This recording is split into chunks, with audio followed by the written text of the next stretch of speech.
When you don't take time to look at it through other people's eyes. Take some time and reflect on what you believe in your soul. Cause that is the key to life. You gotta let the negativity go. Hello and welcome to What the Fox podcast with your two hosts, Lindsay Fox and Amber Ross. It is a pleasure to have you all join us again for another weekly episode of What the Fox.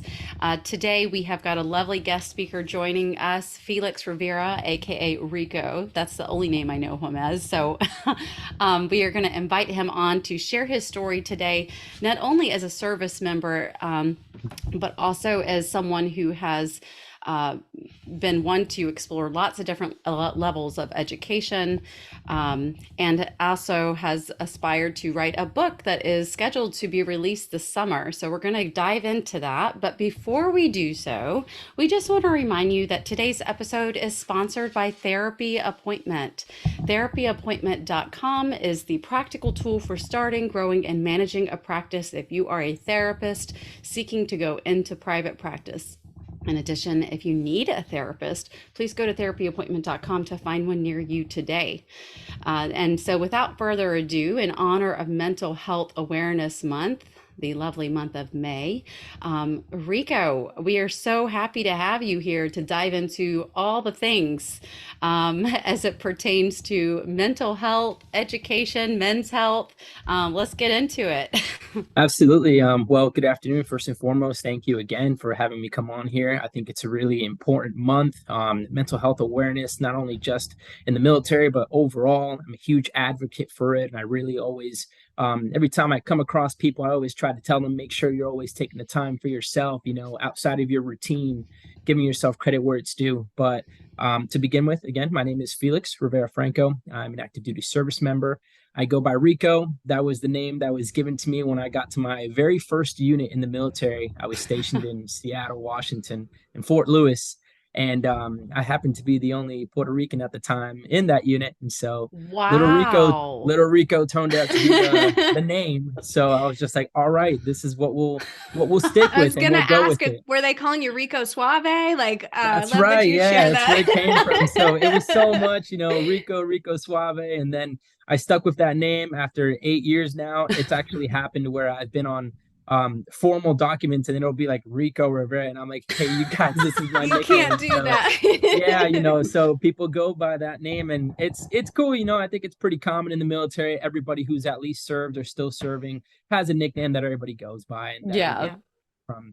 But overall, I mean, that's pretty much really been it. I'm really excited to touch a couple topics here, touching on the book, touching on mental health, all the beauties of those things, and really just having a good conversation and seeing what other can of worms we open out through this episode. So, There will always be one, friend. It's so true. And you never know. That's just it. We don't script these episodes. So it's just we go with the flow and see how things unravel. And perfect. that's Raw. cool.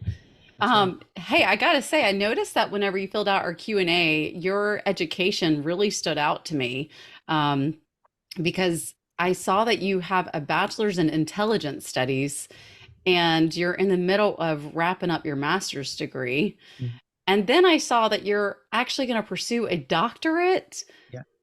in Homeland Security, which Yeah, I didn't even so know this was a doctorate. No, I didn't know that was a blown away. thing. so basically, to be very frank, I took a different route that many people from high school typically go through. When you finish high school, people are off to college. Sports athletes, they got those scholarships, and that's kind of where everything really started. I wanted something different. I knew I wanted to go to the military, and my education, I did it all while active duty. And I think I would give a lot of credit to my leadership and my command, and especially the direct Wow. supervisors who oversaw me being on the teams, who would really vouch for me and say, go to your lecture during lunch, come back to work, and doing those things. So it was hard balancing that with deployments. I was a full-time student while deployed, 7 classes, doing these everything. And again, thank you to technology, thank you to these Oh my online gosh. programs, which make education possible for students to be able to be studying abroad and specifically for military. So it is possible, but it is very hard. So with the bachelor's in intelligence, I mean, trust me, well, it's just Like, to like full take stop. a pause. Hold on. Yeah. Like, wait a minute. Like, I know we can keep diving in this, but yeah, just a second here. When you say you studied and did all this while yeah. on deployment, you guys who are listening, like when Rico's talking about going on deployment, it's not just like, and I'm sorry, but I'm thinking about my brother who was in the Of course. Navy, where his version of deployment was very different than what I was reading about with Rico, where Rico was in Iraq and Colombia, and it's when you hear active duty, like it is active Mhm. duty. How in the world were you able to study amidst, frankly, such chaotic conditions with so much being active around you like that? Um, so to begin with, that is probably, I would say, the most difficult reflecting back on the journey, right? We talk about a lot of mental health and really on the journey on reflecting back on how far you've come and all the things that you've been able to achieve. I finally came down to the realization of now looking back at the journey on where I'm at now compared to where I was 5 years ago. Um, Man, that was a roller coaster. I mean, I'll tell you, Mm. I personally, what went in my head, it's like I got in that roller coaster at Universal, click, click, click, click, click, and it just never stopped. And You're I like, was I'm kind here of now. like, It's what's happening. yeah, and so it was kind of like that, like emergency beams and lights going off, like, rah, rah, like, oh my gosh. But balancing that on deployment, extremely difficult, extremely hard. You have to Yeah. focus completely on your job out there. So I did have to also compensate for an 8-hour time difference. I was that student that was having to record all my classes. Like, for example, I had a speech class, and that professor wanted specifically you to record yourself giving a little speech. And I had to compensate for the lack of internet. I had a little Wi-Fi puck that took me 45 minutes just to upload, 1 megabyte to be able to upload a 5 minute Oh, video.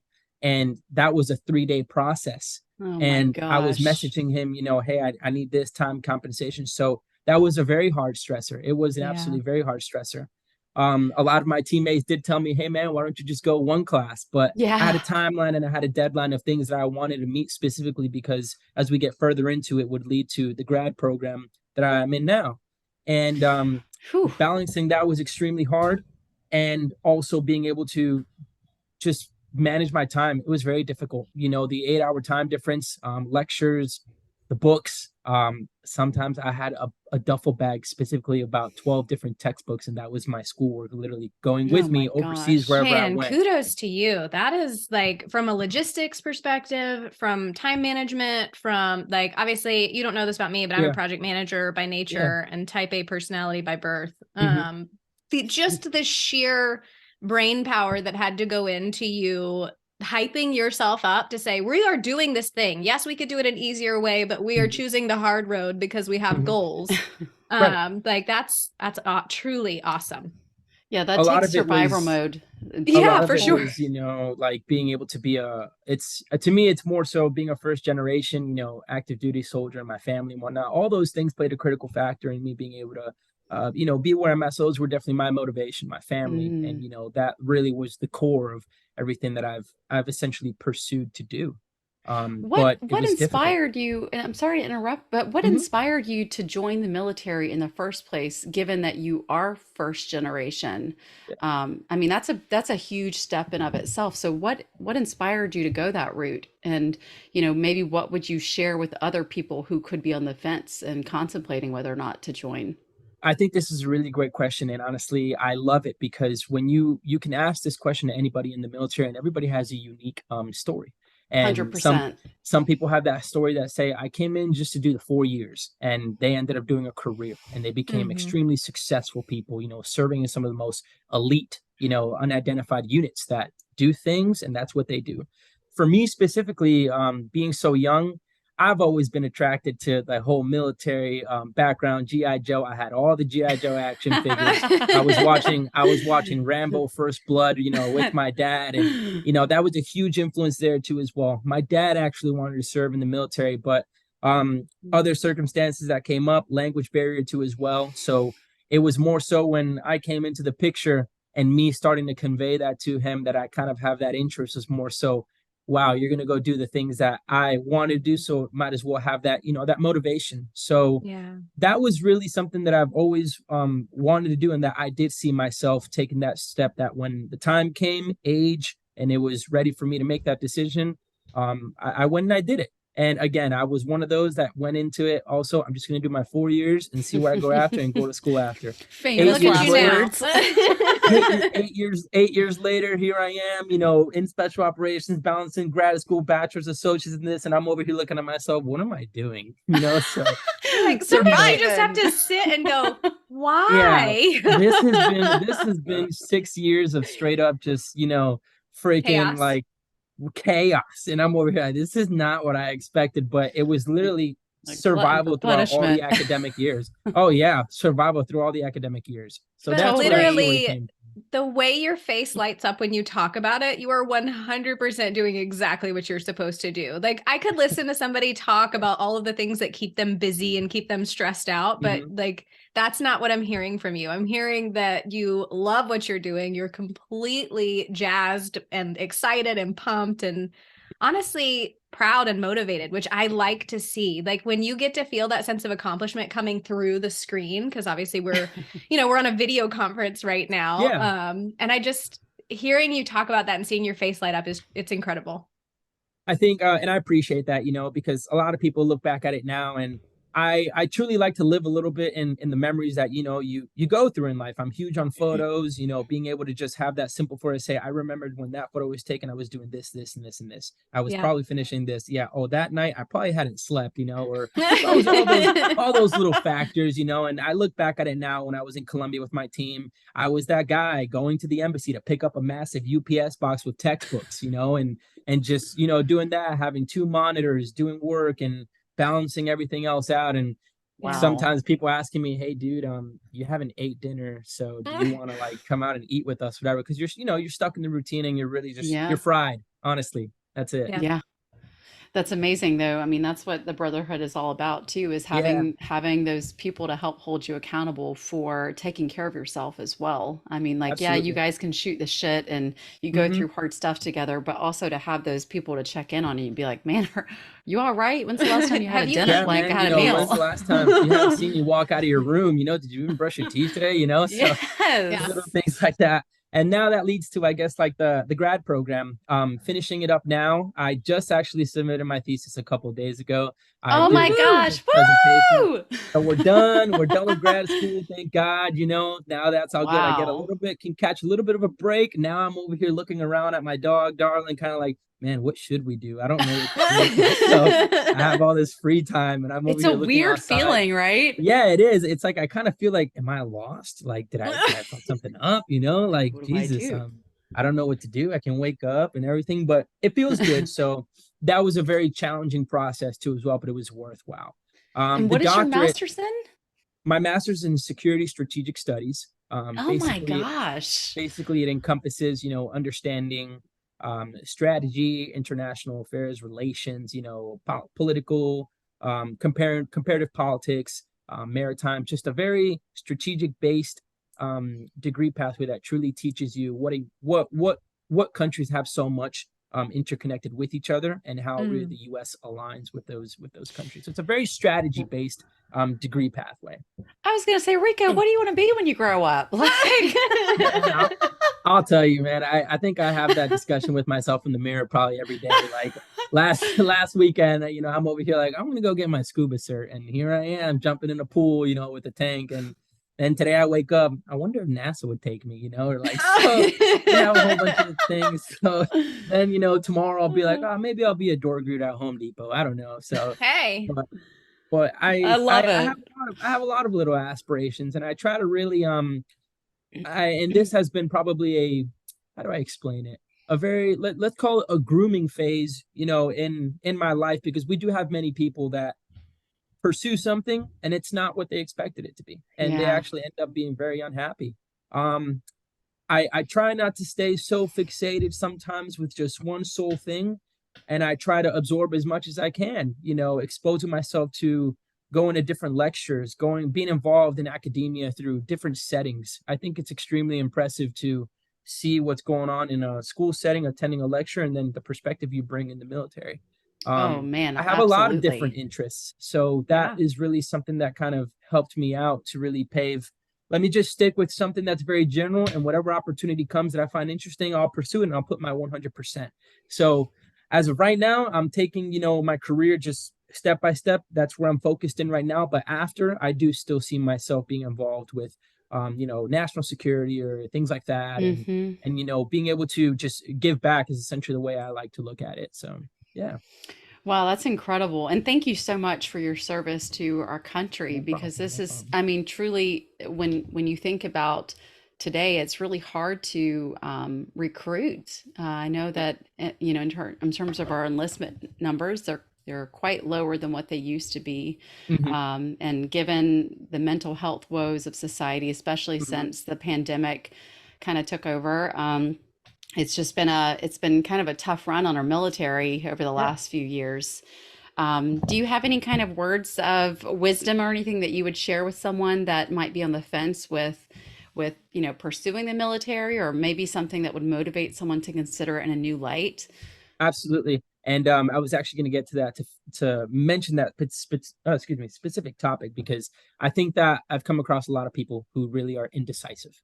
And if you're Yeah. listening to this right now, if you've considered it, whether if it's the Army, the Air Force, the Coast Guard, the Navy, any branch, if you envision it and you are thinking about it, just go do it. Go do it. I was in the same boat even when I knew I wanted to join the military. I was still, do I really want to do this? Am I sure about this? I don't know where it's going to take me because you really don't know. The military, one Yeah. day, one week, you do one assignment with school, and the next thing you know, hey, you're on orders to go here. You want to go trial for this. It's a constantly evolving thing, so it can be a little bit of a teeter totter life balance. But again, if you're listening to this, if you're doing school, you want to go to school, all those things, it is completely possible. I like to tell people the military is the only career path in place that I can think of where you get experience to not only travel the world, be a part of something greater. You're truly helping humanity. You get exposed to the real, raw, uncut things that are going on in the world. Yeah. I think Yeah. society sometimes is very fixated on understanding the internal problems in the U.S. that are grave, when in reality, there are much more, greater problems that are going on in the world. So it did give me that empathy. It did give me that gratefulness Mm. that you should have. So definitely go. If you're that giver, you're that doer, you're that person that likes to execute, go for sure. Pick the branch that definitely fits the type of background that you like, whether if it's the Navy or the Air Force or being a pilot, whatever it may be. The medical field, it can be done in the military, and I give a lot of thank you to the military specifically for affording me the opportunities to pursue education and be where I'm at. Yeah, wow, what a humbling experience too, because you're right. I think in this country, in the United States, we tend to live in a vacuum. We tend to Mm, Mm, kind of be in a silo and thinking, what we know in our little bubble of yeah. our small town USA is mhm, all there is. And mhm, um, I used to work for an international travel company where my complete dedication and mission was really exposing young kids and teenagers to the global classroom of just what else is out there internationally. mhm. And it's really easy to lose sight of that. And our military absolutely sheds light on a lot of other stuff that's going on outside of the four walls, so to speak, of your hometown. Absolutely. Absolutely. Yeah, absolutely. But yeah. So, there's in general, with regard to that indecisiveness that you mentioned, I kind of just want to label the emotion of fear, right? Because I Okay. think there's so there is so much fear in the presence of indecisiveness that kind of keep people from pursuing what they're destined to do. And I remember there was something that you said that I really liked, where you said, in order to grow, you need to fail. Yeah. Oh yeah. And I Oh. kind of love that quote from you because, it's fear that usually holds us back from risking that failure. We're just too scared to fail, so we don't even go for it. Mhm. So I love that even in your shout out to people who are indecisive, it's just go out there and just do it. Sign a 3 4 year long contract or whatever. Just do it. See what happens.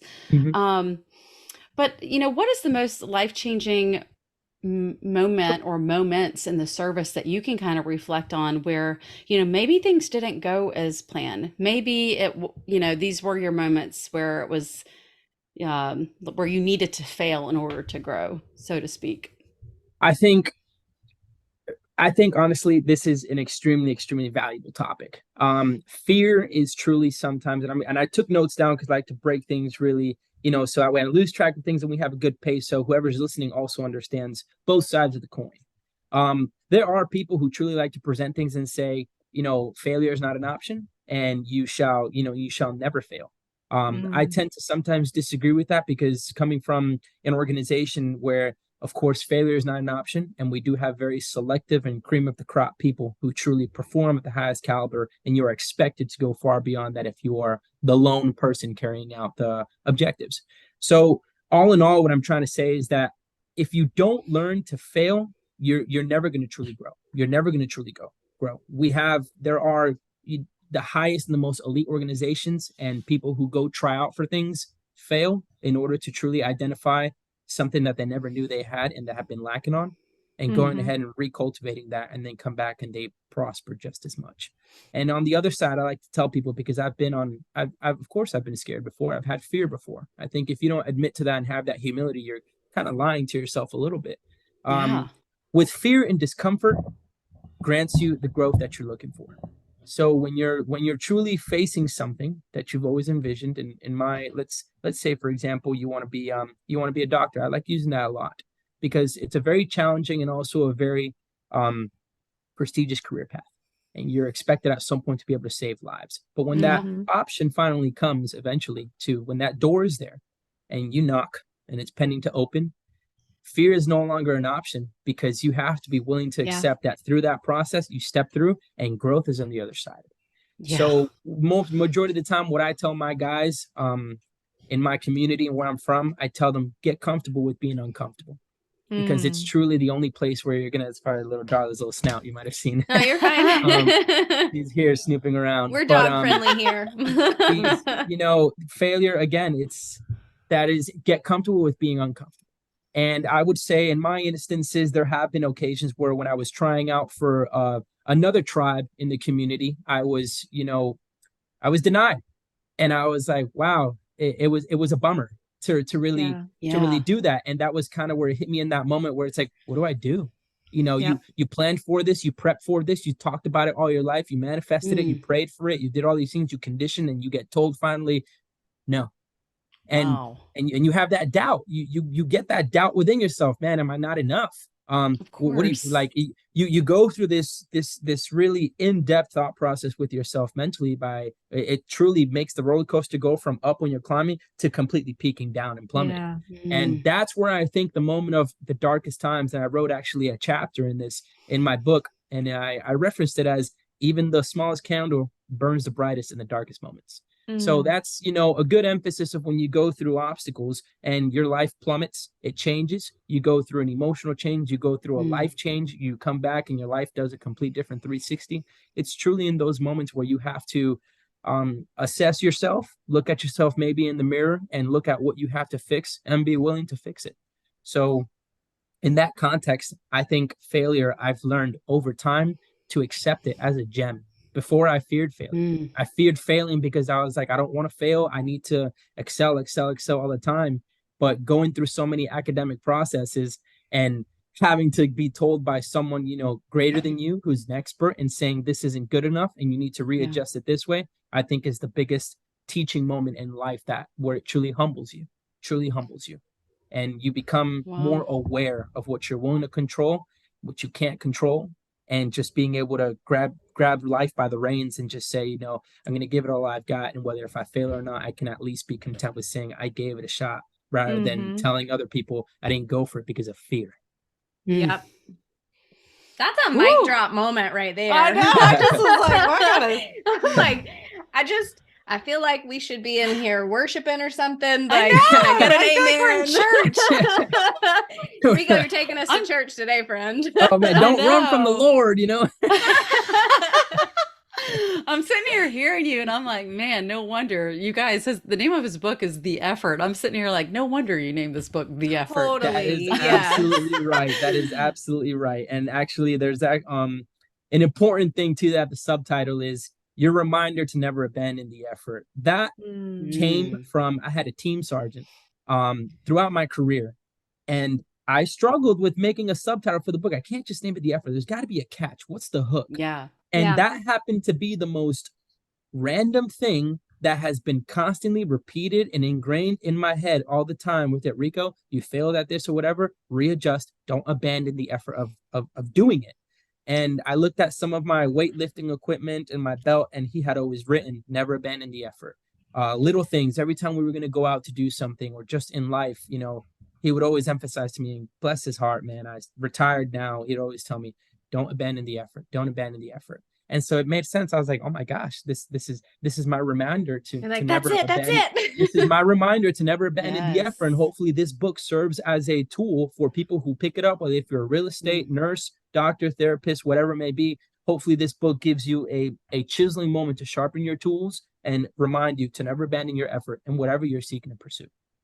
I love that so much because honestly, as I heard you say that, like in my mind, I switched it to like don't abandon yourself because your effort is who you are as a person, and self-abandonment is just something that I think every person on any career path or walk of life, that's a very human experience to battle abandoning yourself. And wow, it definitely sounds like you've certainly combat a lot, and especially quite literally being on deployment in some of these places. I mean, there have been some in terms of world events and all the things that have taken place in Iraq and Colombia. I understand you're kind of limited in your use of disclosure, but I also imagine through those deployments also comes where I kind of want to pivot the conversation around mental health. Yeah, absolutely. Yeah, You I know? agree. You know, these are how do I put this? Because I want to keep it as simple terms where it's applicable to everybody. You know, you don't just have to go to a combat setting in the world to truly see a traumatic event or a complete different lifestyle change that you're not accustomed to seeing. That is the norm for all those people who live in those areas. Absolutely. Serving in the Middle East was something that I knew that was going to happen, and I was, you know, I understood that I was going to potentially see some things and be prepared for those things that could be life changing. Going over to South America, it is not a war zone where you're out there, you know, in complete chaos, like how it's depicted in the movies and whatnot, but more so really seeing, wow, this is what people have to endure and do on a daily life. So those kind of mental health shifts of being able to want to help more, being able to see people struggle on a daily basis sometimes is maybe going to be the most impacting thing in your life where you do need to check up on yourself. There are things that you go through that you see that you have to understand, and you must be able to at some point address it with yourself and not suppress it. I like to tell people, and I'll say this too as well, I've met the best of the best in the military before. I've met the most standard troop. I've met people from all types of the organizations. And the one thing that has always stood out, and they've even mentioned on podcasts, go take care of yourself, man. You know, go talk about maybe the things that you want to get off your chest, whether if it's with your spouse, whether if it's with, you know, your therapist, and just really kind of come to terms with that. Because if you keep suppressing it, you're going to keep living in a dark cloud, and almost like you're carrying an extra piece of luggage with yourself that is waiting to one day just kind of be vented out. And it would do you best to simply come to terms with it. And it doesn't have to mean it's a major dramatic thing, but it's talking to people has been such a major benefit, especially after COVID, especially after all these things that occurred. You know, it's amazing when you go to a grocery store and you say hello, good morning with someone, and now it's like turns into a simple conversation just to understand that everybody's got a different struggle. I might have a struggle with my homework or whatever, but this guy might have a struggle because he's got a flat tire and now he's got to walk home with his groceries. So that's what I'm trying to get to in regards to that particular aspect of deployments. Change my thought process in order to be grateful, essentially, to see that if this is this guy's norm daily life where he's making it by with the bare minimum and he's happy to even have a conversation with me, I don't have room to be complaining for some of the things that I have been complaining about. And that was a huge gut check for me. That was a huge thing for mental health, to be able to understand that, you know, life is truly a perspective. Life truly is a perspective. To some, if you were to put, and I like to use this little bit of analogy, like like a toy little soldier action figure. If you were to take the average, American, and you were to input them in a complete different setting, and you tell them, okay, go to work and do some of these things that you have to do, or just carry out your day-to-day basis, they would realize real quick, this is not for me, or this is truly challenging. And that's really the reality of the world. And I think it would shift a lot of people's emphasis and perspectives on just being able to really address those kind of particular aspects. I know I went on a lot of foxholes, down a lot of rabbit holes and things like that, but for me specifically, that mental health aspect, it's extremely beneficial. And I would be lying to you if I never reached out to someone, or I spoke to someone, or maybe even to a teammate who was truly there, who can understand me for what we went through. Because sometimes we need that person who has that direct observation, who were there, Yeah. can listen to your perspective, and you keep it there. And then sometimes that's just as healing.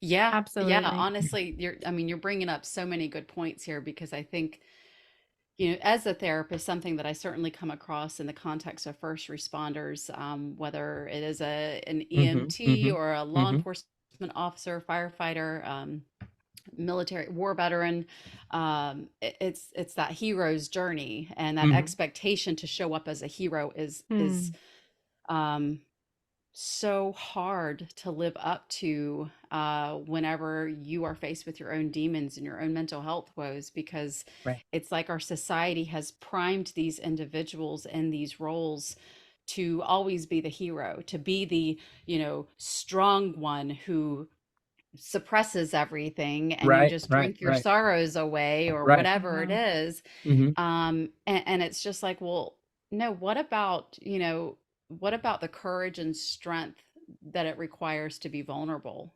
Yeah. Why Yeah, isn't 100%. that a part of the hero's journey in terms of the narrative of what actually true strength might look like, which is really getting raw and honest with how you're feeling about stuff, and the fact that, like, man, the shit we went through was really, really hard, and I'm struggling Hmm. with it. And Mm-hmm. to that point, I kind of, I wonder if you can say a bit about mental health, and the access to resources within Mm-hmm. the context of the military, because I know this is an area that is a bit controversial, because a Mm-hmm. lot of people don't want to go forth and say, "Hey, I'm struggling with Yeah, symptoms of PTSD right now," because of you don't course. want to be honorably discharged. You don't want to be knocked down on the podium, so to speak. So how does that look in the military, and what might you recommend to people who are struggling, that might be scared to speak up? Yeah, I think that there's not only in just in the military, and to clarify a lot of your points too as well, on career paths that chisel you to say and mold you to be that one hardened person, law enforcement, everything, whatnot, is almost like a stigma that you shall never, have to feel weak. And if you feel weak, you're no longer this kind of person. You can no longer fit the image of this. And I disagree with that, because I believe that we all go through something that can truly affect you. There's something, again, it doesn't have to be a major kinetic, explosive thing that goes on that you'd see in Black Hawk Down to say you have PTSD or you were affected by Yeah. something. You could see Yeah. something completely different. In regards to the military does a good job at being able, before you deploy and then after you deploy, to get screened and understand that you have resources and things like that to be able to go see a professional. The behavioral health area in the military is always available on base too as well. Understanding that there are multiple troops and faculty has to go through so many troops in a day, and like being able to see people for an hour and all those things, it's available for sure. However, there still is that question as to when you see on the news or an article of, unfortunately, a service member took his life, and was struggling with mental health, and sometimes comes to question, well, what are we doing wrong? We have Mm. we have the resources, we have the medical facilities, we have the opportunities, but there still is sometimes that hesitation on the service member of being penalized or hindered in their sort of way, their career pathway, just for Mm, simply, let me go address these things, just as how you would go address if you broke your arm or if you broke your right. leg. It's, the mind is the most powerful weapon in you. It's not just your arms, it's not just your legs. Your mind is the most powerful weapon that the human body possesses. And I would say that people, especially in the military, Deployments, I understand, change it. They do. They do. Yeah. I firmly say that it has changed me too as well.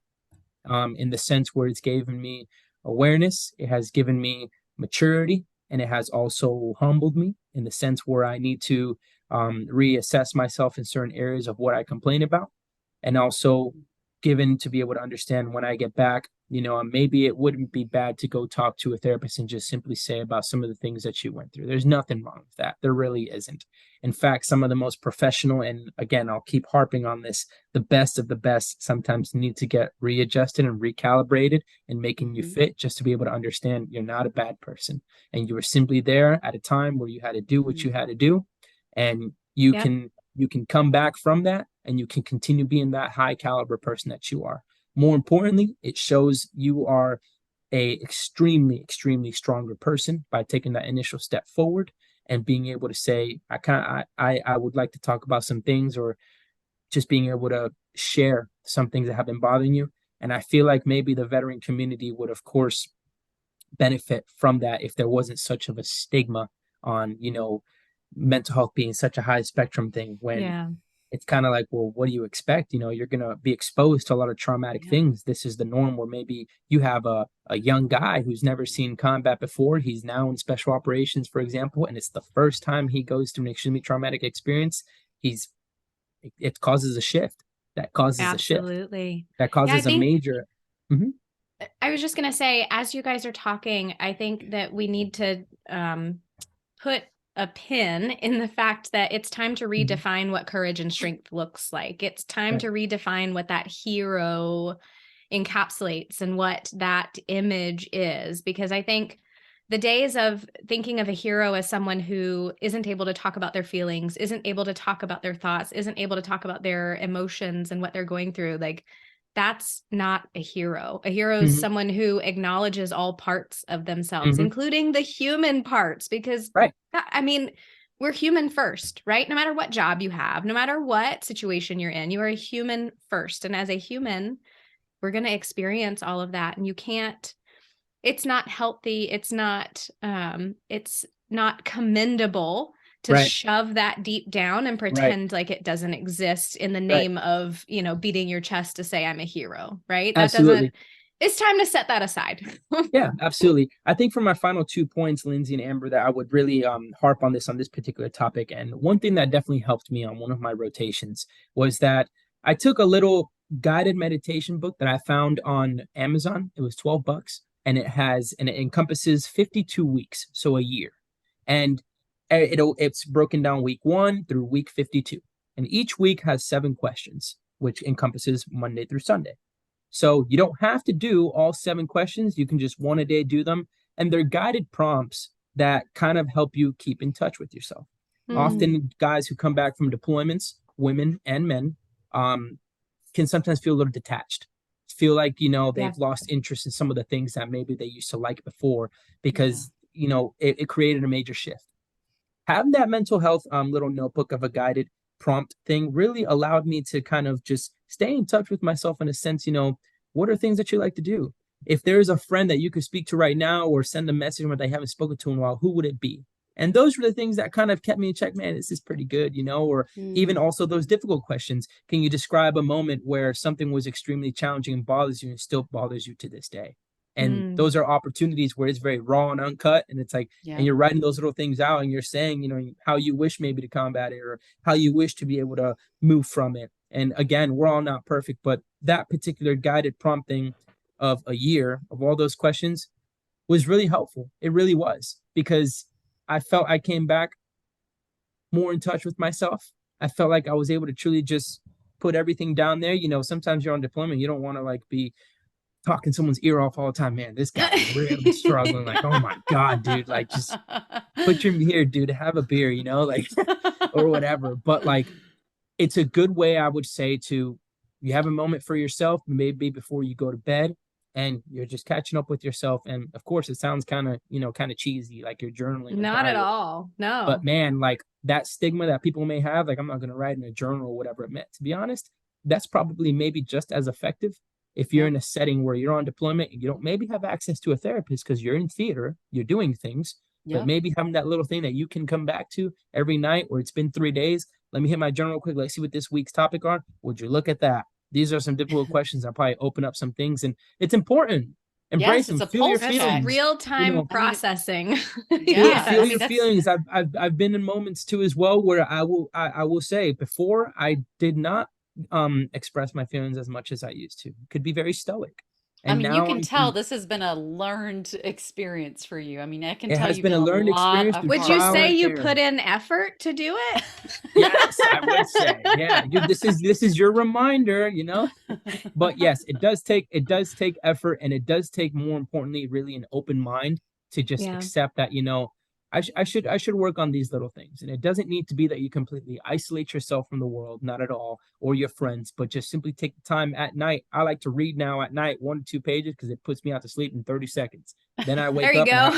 And then I wake up 2 hours later and I have the lights on and the book still in my lap and I'm like, oh shit, So, but again, that's probably the two most important values that I would say of really being able that can truly change someone and help them. The journaling aspect, guided prompts. It doesn't mean that you're, crazy. That's also the biggest stigma. People think that sometimes when you go see a therapist, or when the military service member is to go see a therapist, that they would think that he's like, I now fall in that pool of crazies. You don't. Yeah. You don't.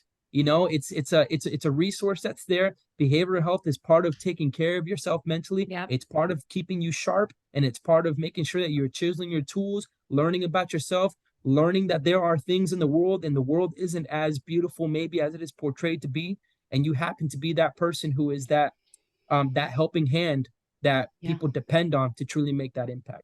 So I hope that answers those questions really in that aspect, as far as the mental health institution and whatnot, that the military does have those resources available for sure. And I think that more importantly, it is up to that individual to be able to take that step forward. Because that's not going to come knocking on your door saying, we're here, behavioral health, here to help you. You've got to be able to have, again, the strength to come forward and say, I got to address these things. And that's part of humility, and that's part of being humble, and that's called of being, vulnerable with yourself to taking care of you. Number one, if you're your priority. Absolutely. Yeah, that's an understatement for sure. And I really appreciate you kind of highlighting that, because you don't have to move mountains in order to make those little shifts with regard to your check-in, your accountability checks of how you're doing. I mean, these little pulse checks of just practicing mindfulness, even if it's just 3 minutes a day, 3 minutes a day, not 33, just having a couple minutes to just pause long enough to reflect. It just lets you know, like, how am I doing today? Or, wow, today was really fucked up. What can I do to kind of bring myself back to center? Because I'm highly disassociated right now. I mean, it's just, and it doesn't mean that something goes wrong with you. These are your very normal human experience in response to abnormal set of circumstances that the human condition is not, generally primed to being exposed to. It's okay to have those moments where, you fall down and get back up. I mean, absolutely. I think to really kind of sum up that particular topic that we just hit right now, that I did forget to mention, and it's probably the most important thing. So what do you know? The veteran community and just people, in general, who are seeking to kind of really understand how can they do better for themselves. I think it comes with exploring new things. And what do I mean by exploring new things? The average, or if not all, military service members are all involved in physical fitness. Love the gym, love all that stuff, hitting weights, looking really good, that chisel superhero, physique. But if there is one simple thing that we've mentioned here that is truly helpful, mindfulness. Then my last rotation, I didn't have a yoga mat and I didn't have all those great resources or anything. And sometimes taking 10 minutes of just sitting down or laying down, of doing nothing, listening to nothing, and just practicing that whole mindfulness there is probably just as beneficial than, being always, I got to go to the gym. What am I going with that? Yoga. That's a huge thing. My significant other right now, really, really, really, really, really proficient at yoga. I mean, she can stretch this way and that way, and I'm very rigid. Like I'm like a Lego, I'm over here like if I turn this way, my shoulders are gonna fall apart. So that she's trying to turn you into Gumby. Oh, that has been a huge aspect of being able to go to those hot yoga sessions. I'll admit it. Yeah, Yep. very, very, very good. You know, that's another thing of exposing yourself to different things that help bring peace. You've got to decompress the body. You can't expect the body to be the whole time at tension and you expecting to perform Ooh, 200% at how you want at your peak. So ain't again, that the truth? veterans that are listening and whatnot, just take 10 minutes, of maybe doing that little guided meditation, whether if it's at morning, at night, or whatever. Hmm. I try to at least apply. I will admit I haven't been maybe as concrete on it and very adamant about it every day, but I do try to at least do it at some time in my week. Let me lay down somewhere real quick right here. Now I'm over here, I have my mat or whatever, and I take those 10 minutes. Hopefully Dolly doesn't come and, lick my face or anything that interrupts it. But that Gotta is love very dogs. helpful. Starting small, starting small. I got it. You Yes, can't be over here trying to do absolutely. all these question mark looking poses because, but you guys And know it's what I'm about talking starting about. small and prioritizing your brain just like you prioritize your body. Because, and I just got out of a parent teacher conference for my son, and we were talking about the same thing, that we prioritize physical fitness. We prioritize, how a child is moving, how their hands move, the hand-eye coordination, all the things. Right. And her primary focus is how the brain is functioning and how they're dealing emotionally and how they process situations. And it was Absolutely. such a shift for me. And I realize in this conversation, yes, as adults, equally important. It's just not the tiny humans that have to learn to do these things. Sometimes Yeah. as a 34-year-old, we have to go, wait a minute. I think that I have ignored and suppressed and just completely abandoned me Yeah. because of my external circumstances. And that takes the reset to say, okay, pause. And that pause can be 3 minutes. It can be 10 minutes. It can be, a couple of weeks if it needs to be. Mhm. Just depends on what Yes. situation you're in. Oh, of course, of course. Absolutely. I Yeah. mean, because trauma and stress, our cortisol levels, all that stuff affects us on a cellular level in our body. And Yep. so to practice mindfulness or a form of meditation, whatever that looks like for you, it just helps release some of the pressure, the strain that's stored in our physical body. So while, some heavy cardio and working out and lifting weights is all well and good, um, let us not forget the power of meditation and mindfulness, because Right. there is a lot of power in that, and being able to just sort of shed some of that stress that you unknowingly are clenched onto. Yep. Mm-hmm. um, Mm-hmm. and so I love that you're bringing that up, because Mm-hmm. whether you are on deployment in Iraq or not, Yeah. taking that 10 minutes or 3 minutes to yourself is It's important. very powerful. Yeah, very important, very important. And those are sometimes the most challenging times where you have to be on top of yourself and say, okay, I gotta do this just at least once a week, man, just once a week, and just being able to help yourself. But I can't agree with you more on that aspect. It's been very helpful. I really appreciate you talking about all of this stuff, because I Mhm. know that it's really um, it's not always very cool to talk about. Mm. What? Uh, Yeah. I mean, it's just a lot of people kind of want to shove this topic under the rug, and I think, Yeah. aside from Mental Health Awareness Month, this is just about acknowledging that you're human and having Hmm. a normal experience to just life. Hmm. So I appreciate you talking about this in a way with such candor and humility, Thank you. because the vulnerability is a huge strength. I mean, that's something that I think we could all learn a little bit more from one another. And it also enhances a level of compassion and empathy for one another. Exactly. I was going to mention that too as well. It humanizes you. That's a good word. And you become compassionate in the sense that when you then go to those challenging rotations or you face challenging times, and you are put in situations where people, again, are as fortunate as you may be, and you have that empathy to truly communicate better one on one with someone. You can truly tell the difference with someone who's healed rather than someone who maybe hasn't addressed Mm, those issues yet. It can be very rigid and not as communicative. yeah, But on the other hand, absolutely. with somebody who has crossed that pathway, helped themselves, it almost comes natural to you when it comes to picking a conversation with someone and speaking with someone. Next, you throw a little bit of that sparkle of motivation in there with them, and maybe that's probably what's going to stick with them, and that's probably the Yeah. most important thing that they've been looking to hear for. And it's like, man, that's Yeah. all I needed. and that's it. Could save a And life, to be honest. yeah, Absolutely. absolutely. Yeah, You'd make a absolutely. great coach. I know your hands are full and you're trying to go ahead and pursue your doctorates and everything, but just in case you got more free time floating around, you make a fantastic coach. I appreciate it. Thank you. Just saying, in Absolutely. case you ever feel like pursuing that route, I feel like a number of service members could really benefit from your mentorship, but I guess that's where your book comes in full circle. That is hopefully what Absolutely. that will do, definitely. So people can Yeah. get exactly that. It's not just, Yeah. about look at this, person who wrote a book, whatever. It's like, first of all, the book is not going to be your average Chris Kyle, American Sniper type book. Not at all. It's not. So if you're Thank you thinking you're for going to setting that read, expectation. super juicy, top secret stuff, that's not what the book is about.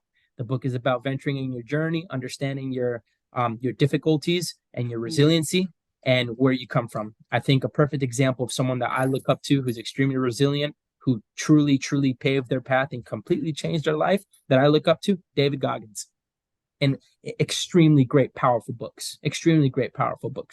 And he presents that aspect of the way I'm trying to steer the book, where people can understand it's not about the cool stuff that you may see, special ops, all this. It's about the person behind who truly crafted themselves into being that, and how you can apply it to yourself in your daily life. And if you choose to never abandon your effort, then you will be just as driven to be able to set yourself in any challenge that you may come across. And accepting those challenges, you become comfortable. Rico, I want to read the book. Tell me, when can I have it? How do I get it? Tell me all the things.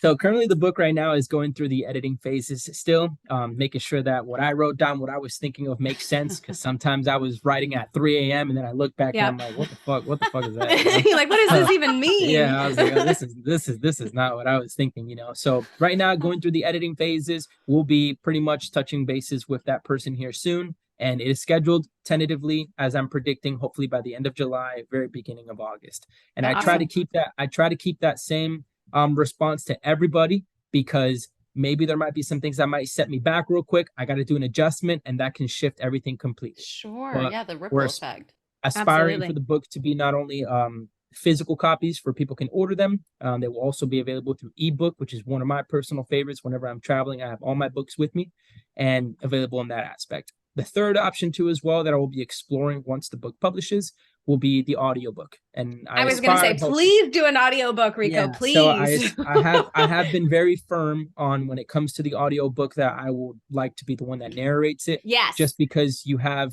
a very, very good narrator, but it's always makes a difference when you're saying it. Nothing hits different than the author who wrote it and read it. That's right. Speaks it in the way that maybe it speaks it, those words that maybe don't hit those special cues. So that's it. But hopefully everything works out really well. It will.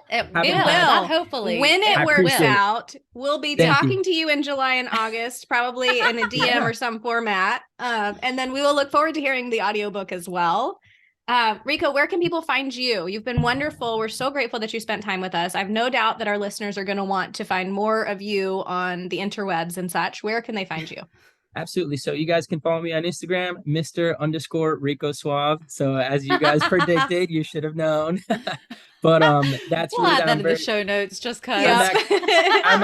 I'm active on there. I like to go to the gym and all that stuff. And that is where you will find most of the most up-to-dates on what's going on with the book, really motivational things. Release dates. I put on some things so people can be able to be aware of what's coming, that 3-month countdown. Soon I'll be probably having to do another announcement of that shortened 30-day timeline. We're here, we're in the gap, we're good to go. I love it, a countdown. Hoping to see you guys there, whoever's been really 100%. Looking forward to it. So, man, what a stand-up guy. I'm just so glad that you came on and were able to kind of share all this stuff, because wow, we touched on so many different topics today, for real. This was good. Rico, you are wonderful. Thank you. Yeah. I really appreciate it, guys. And again, I wouldn't, this wouldn't have been possible if it wasn't for Lindsay, who ultimately granted me the opportunity and invitation to be here. So again, thank you both for absolutely glad that we could finally make it work out, Yeah. And hopefully, again, it's not the last time. I have also people who are on their agenda, like, can you come this, can you come do that, whatever. And I make the time. So again, I We appreciate it. I appreciate really that. appreciate it. Likewise, I mean, it goes both ways, but this is such an important topic. I feel whether you're in the military or not, being a man, being a person of color who is a minority, I mean, all of these different facets here where it's not typically the norm, quote unquote, to talk about mental health. And so I just appreciate you choosing to normalize and humanize everyday lived experiences because we don't belong in silos. The human condition was never designed to live in a state of isolation with or without a pandemic. And Right. people need to know that it's okay to be human. It's okay to Yeah. That's have right. these experiences. So thank you so much. So to our audience, we will see you next Tuesday. If you loved this episode, please rate it 5 stars because that will help boost us in the algorithm to new listeners like you. And until next time, we'll see you next Tuesday. Bye, y'all. See you next Tuesday. Bye, Bye, guys. everyone. Thank you. Appreciate it. And we all sing, everything is gonna be just fine. It's gonna fall into place. The sun is gonna set on your terrible day.